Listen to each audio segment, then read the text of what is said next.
Joining me now from Washington, D.C. is Mr. Herbert Reginbogin.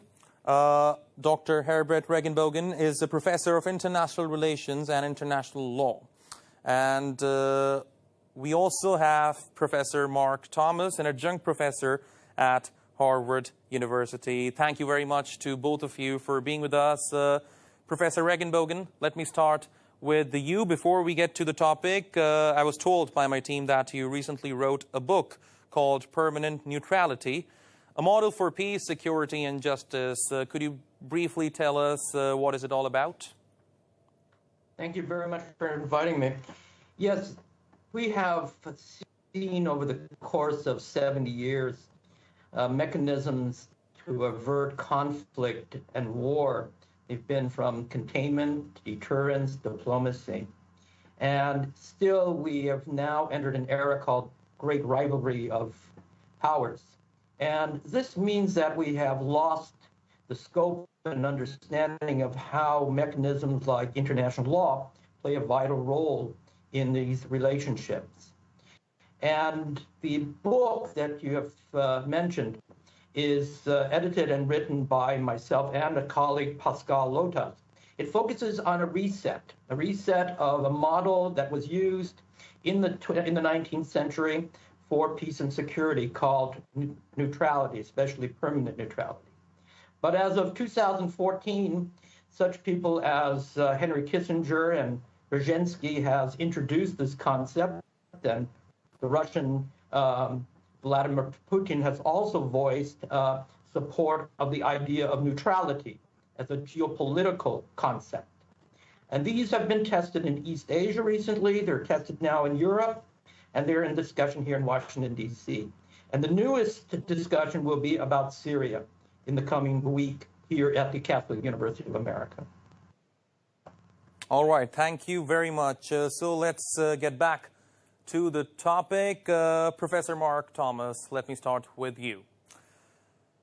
Well, I know it's hard to speculate what goes on in the Trump administration. Let's first try to figure out whether John Bolton was fired or did he resign. So what is your navigation through it? I believe that he was fired because he was not able to deliver on time what President Trump wants and needs for his re-election campaign. Because now it is time to go on the route for re-election and deliver speeches and say, I did this, I accomplished what I promised I would accomplish, and now he has nothing to present, almost nothing to present. He could say, for example, that we are on better relations, on talking relations with North Korea, although we haven't accomplished anything yet, but we are really worse off when it comes to all of the other conflicts. For example, with Iran, we didn't get anywhere, the sanctions didn't work, and we don't really know whether it will work.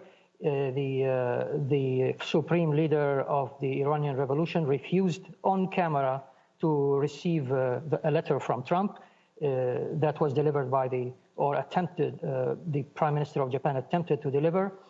So that was a great snub. In Syria, he had publicly announced that he would withdraw. Then Mr. Bolton and his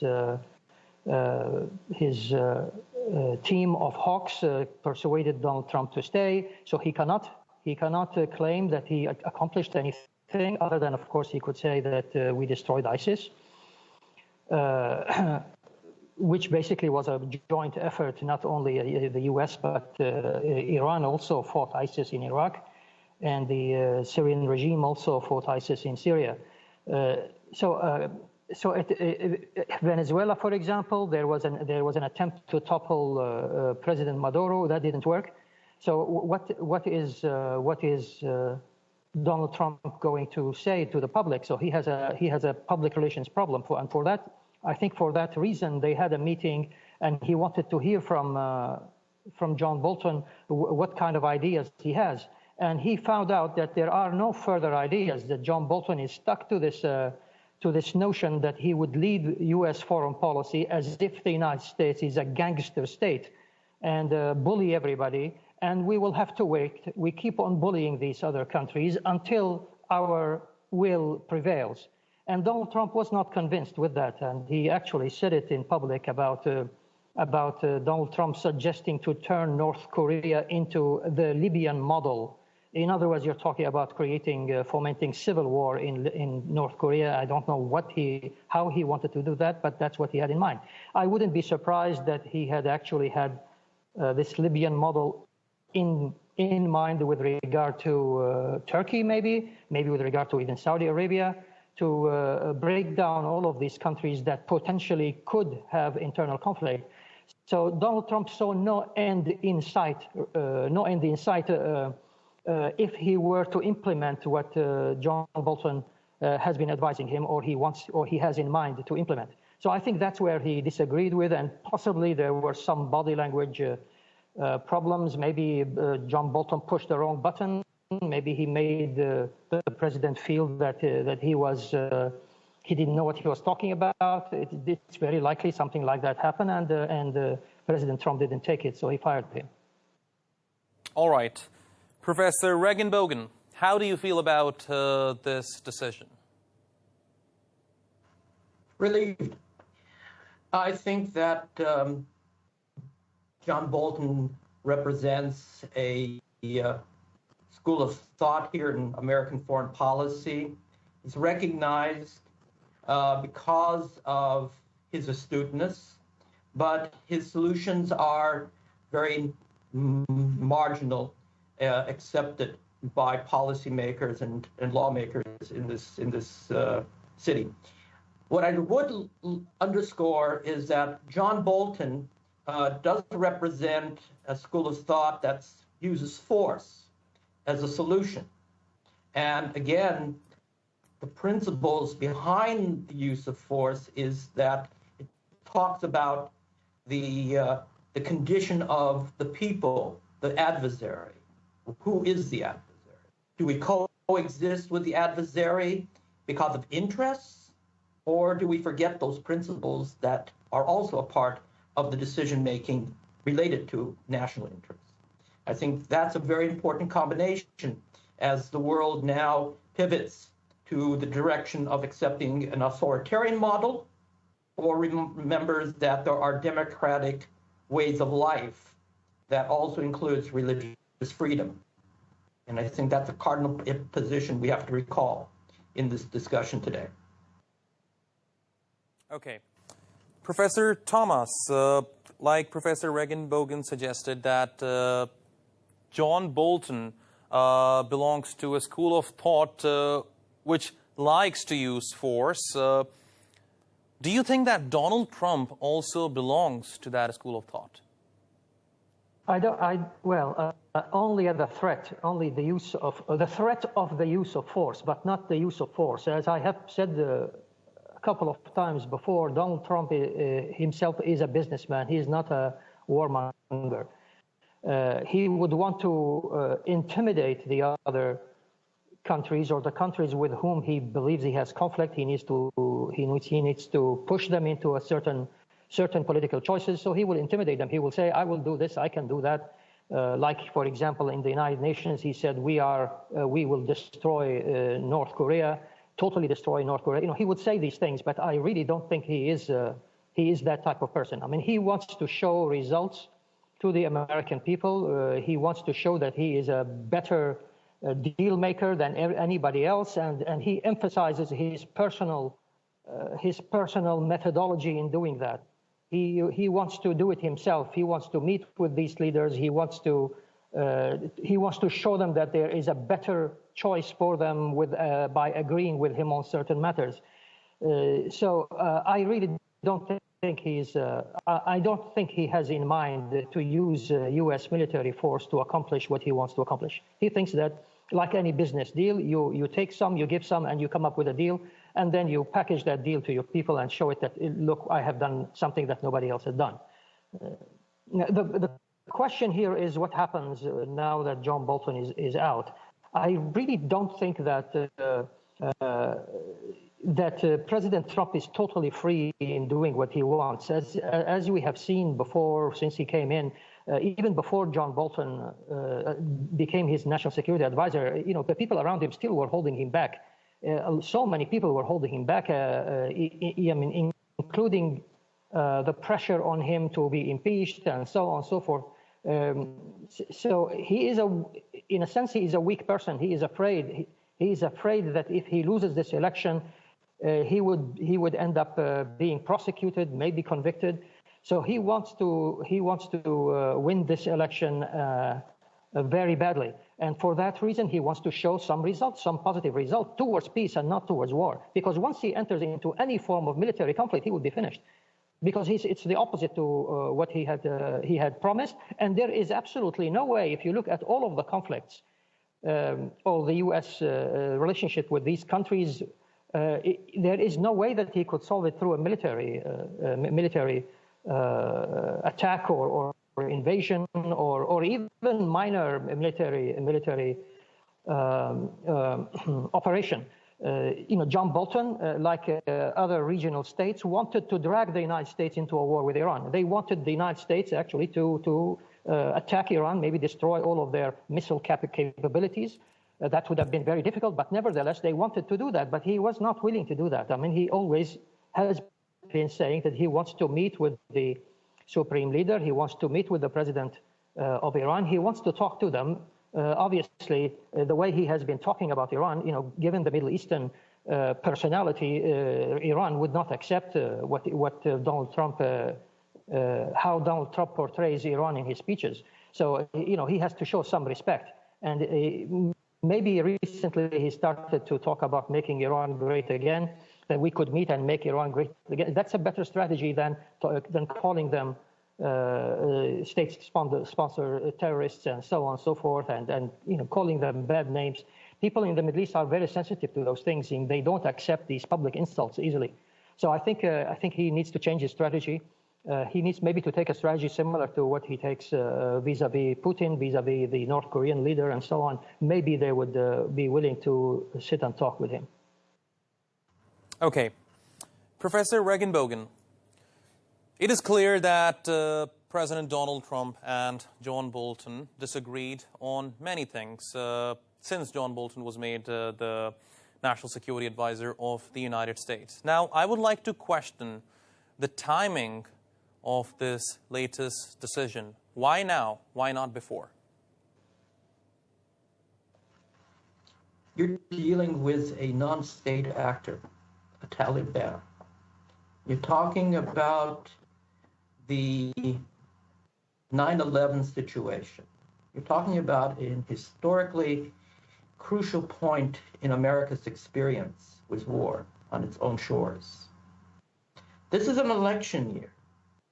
And when you're inviting those kinds of individuals and groups, and of course there's a legitimacy behind it because there's hope that the United States can withdraw its troops.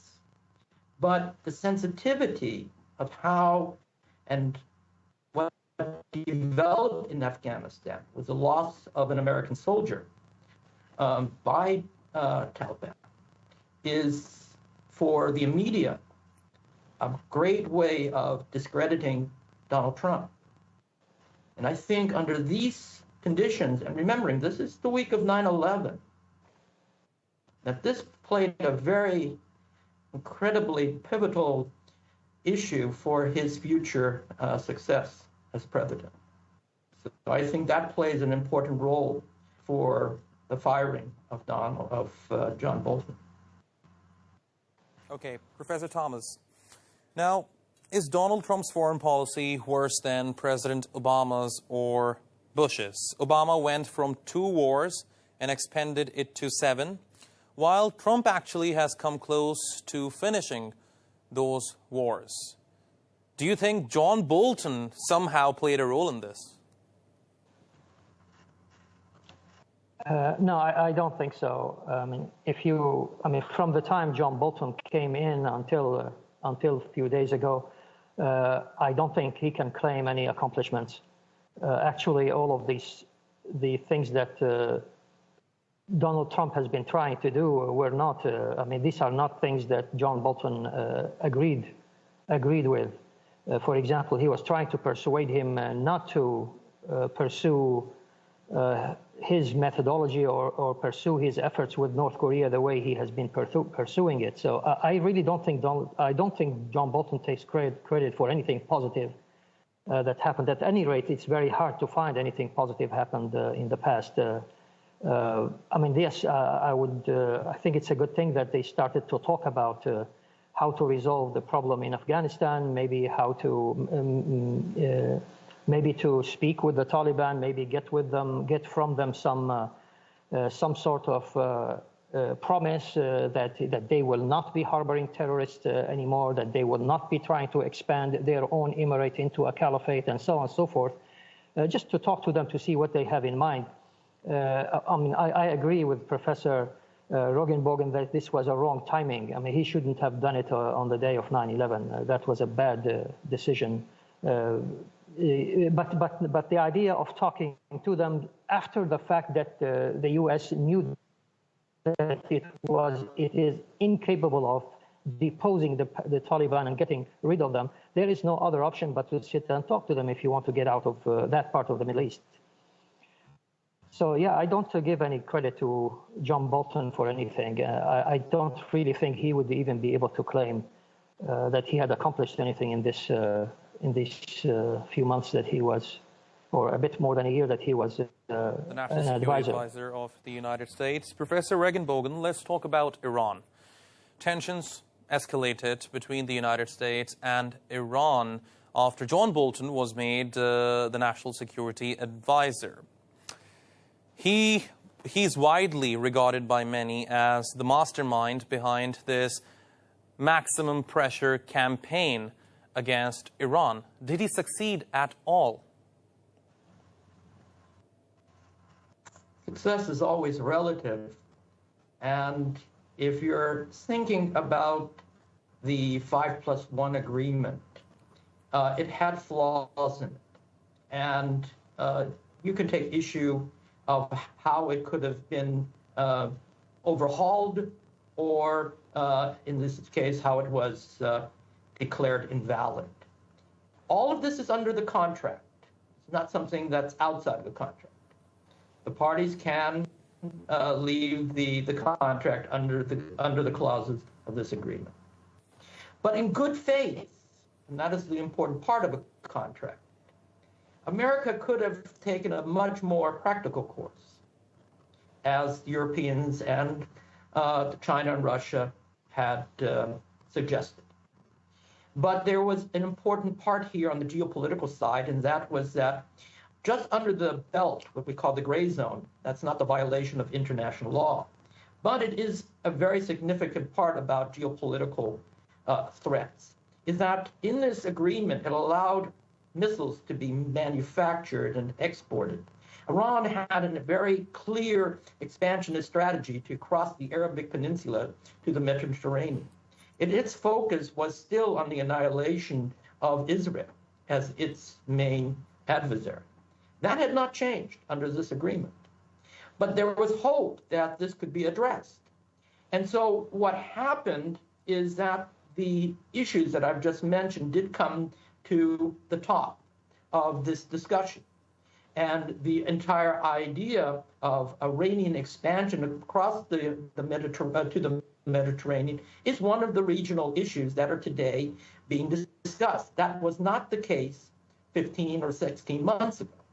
So yes, there is a positive part to the invalidation of the 5+1, but I would say there would have been more positive considerations if America had stayed in the negotiation. Okay. Professor Tomass, there are reports that part of the reason for disagreements between President Donald Trump and Bolton may also be the fact that Donald Trump has shown willingness to meet with the Iranian President Hassan Rouhani. Now the question is, can we expect a major shift in U.S. foreign policy towards Iran? I think that that will depend on how he conducts this meeting. I believe Hassan Rouhani would want to reach some sort of agreement because I mean you would consider him among the Iranian theocracy. He would be probably one of the most moderate person. He had studied in the United States. He has a doctorate from a U.S. university. He understands the United States, and I think he would want to deliver something to his supreme leader. The question is about the substance of what he wants from Iran. I don't think under any circumstances Iran would be willing to give up its program to manufacture missiles. Look what, for example, Iran would say, look what happened to Saddam Hussein. Once Saddam Hussein gave up his weapons, first weapons of mass destruction, and then gave up his missiles. He had no more of these long-range missiles. Look what happened to him. You went in and you invaded him, and he had no way to defend himself. So Iran would argue that we are not willing to give up our capability. We will not destroy our capabilities to manufacture missiles. So I don't think this is something that Donald Trump can get. Maybe they could start to break that demand down into this range and that range, and maybe they would come to an agreement just to save face, to say, well, we had this agreement, now it's better than before, and then Donald Trump can take the agreement and go to the election. So I think it would be very difficult to get everything that the United States wants, at least what Donald Trump wants from Iran. There has to be some give and take. That said, I think both countries at this time want to get out of this deadlock. So there is a will within both countries to move forward and to put this episode behind them. However, that said, there are great forces in Washington, in the United States, that are against any form of agreement with Iran. There are strong forces coming from the right that would want this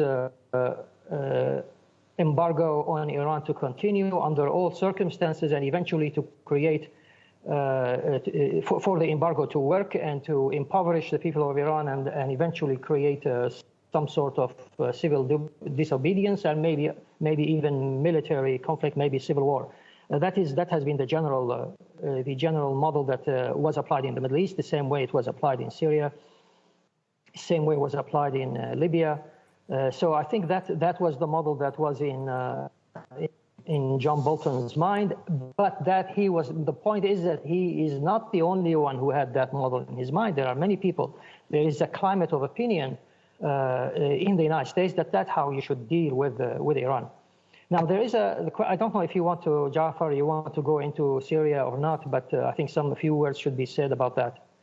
Sure, we will get to Syria in the next question, Professor Tomass. Professor Reginbogin, let me come to you now. Syria is another country on which John Bolton had a lot of influence. If you remember, right after coming into power, he called an airstrike on Syria, and he was keen on maintaining military presence, U.S. military presence in Syria as well. How do you think the foreign policy of the United States in Syria will be affected since John Bolton is out of the equation now? I think that the equation here is moved to a post-Assad era. And it is also focused on annihilating ISIS. Therefore, it's going to be a combination of a strategic planning of the countries, Turkey and Iraq and Israel and Jordan and Saudi Arabia, in masterminding and accepting that this post-Assad era will have trade-offs in which Russia and the United States will agree on certain terms and conditions. That means Russia just wants its sovereign basis, and it does not want to get involved any more than it needs to in this war. They would like to also see an end to the conflict.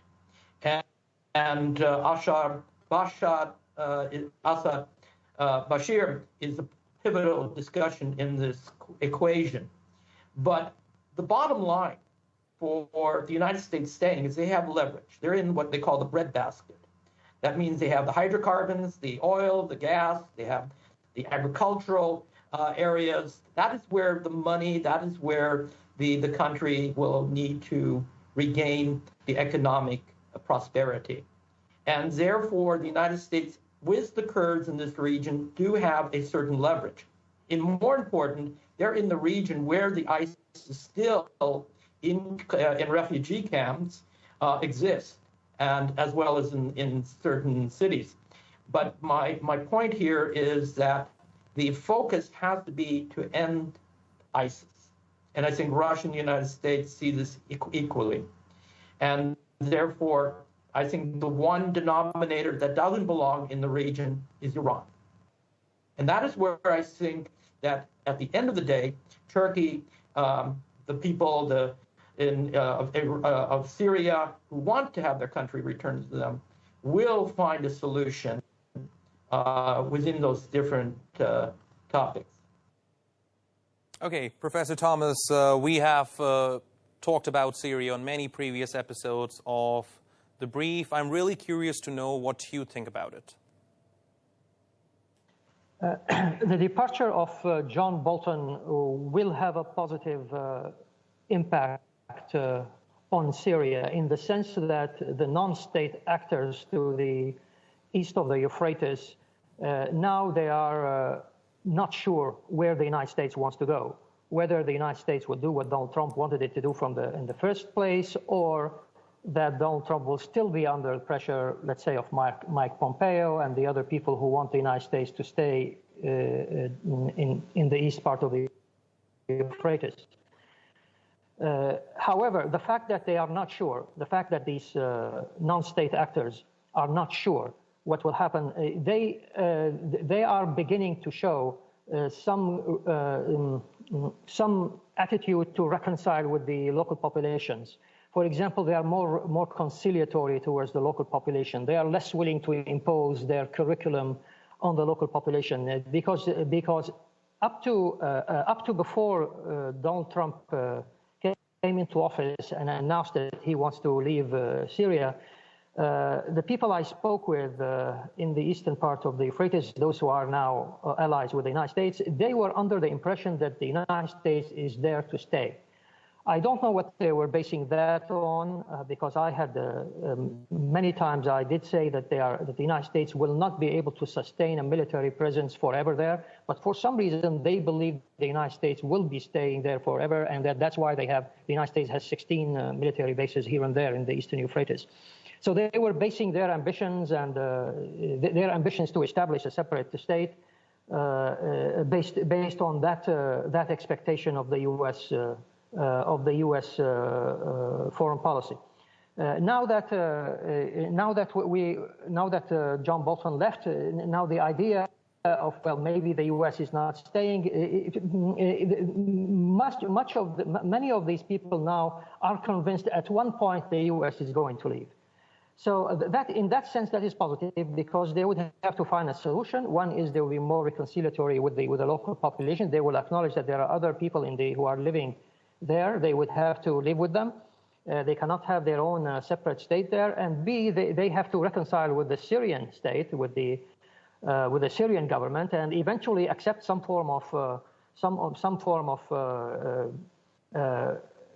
maybe return to a geographical to the previous borders of Syria. That is, Syrian government sovereignty will extend to that area, but they will have some sort of rights, such as local rights, local elections, municipal elections. Maybe they would teach the different ethnic languages that are in that area.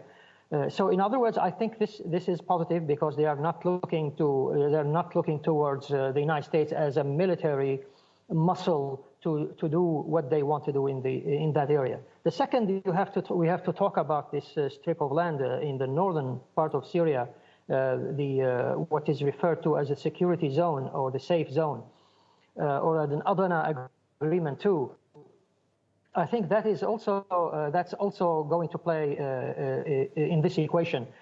It looks like, for example, looks like there is some tacit agreement between the Syrian government and Turkey. Although tacit, I meant because there is nothing public, that the Syrian regime would accept the resettlement of the refugees that are in Turkey, which are obviously, you know, Jafar, you live there, that they are having problems with the local population. That these refugees would be resettled in the northern part of Syria.